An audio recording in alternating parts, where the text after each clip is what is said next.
In this book, I present a comprehensive guide to mastering the art of sales.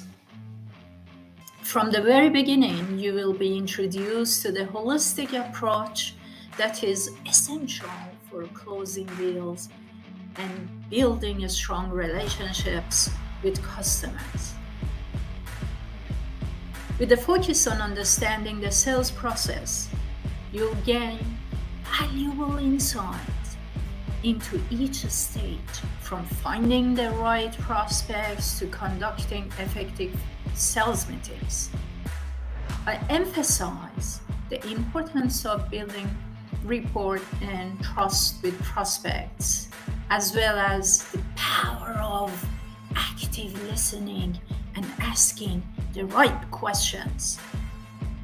I guide you through handling objections gracefully and identifying the pain points of your prospects, skills that will set you apart from all other salespeople.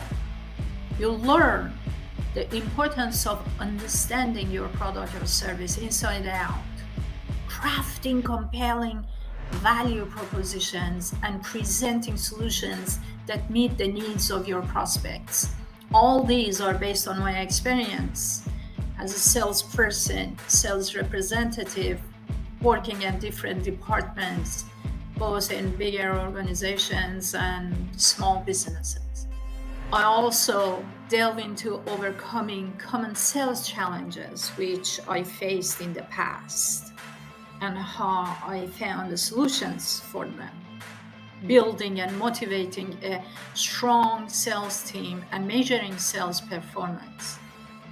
I explore the significance of sales and marketing alignment, effective communication between teams, and the use of sales automation tools and techniques. Moreover, I provide valuable insights into building strong relationships with customers, understanding their needs and preferences, and delivering excellent customer service. You'll discover strategies for customer retention, referral marketing, and the importance of networking in sales. Throughout the book, I emphasize the importance of sales ethics, maintaining a positive attitude, continuous learning, and achieving a healthy work-life balance.